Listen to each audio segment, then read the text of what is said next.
जगावं की मरावं हा एकच सवाल आहे. या दुनियेच्या उखिड्यावर खरकट्या पत्रावळीचा तुकडा होऊन जगावं बेशरणाच्या आनंदानं की फेकून द्यावं या देहाचा लक्तर त्या गुंडाळलेल्या जानवेच्या यातनेसह मृत्यूच्या काळाच्या डोहामध्ये आणि करावा सर्वांचा शेवट माझा तुझा याचा आणि त्याचा सुद्धा. मृत्यूच्या महासर्पानं जीवनाला असा डंक मारावा की नंतर येणाऱ्या निद्रेला नसावा जागृतीचा किनारा कधीही.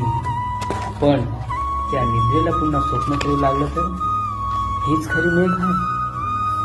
नव्या स्वप्नाच्या अनोळखी प्रदेशात प्रवेश करणाऱ्याचा धीर होत नाही. म्हणून आम्ही सहन करतो हे जुनं जागेपण, सहन करतो प्रेत्याच्या निर्जीवपणानं अभिमानावर होणाऱ्या बलात्कार, अस्तित्वाच्या गाभारात असलेल्या सत्वांचे विभंजन आणि अखेर करुणेचा कटोरा घेऊन उभे राहतो खालच्या मानेनं आमच्याच माळेकराच्या दाराशी.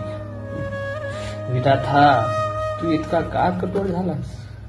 एका बाजूला ज्यांना आम्ही जन्म दिला तो आम्हाला विसरतात आणि दुसऱ्या बाजूला ज्यांनी आम्हाला जन्म दिला तोही तू आम्हाला विसरतोस.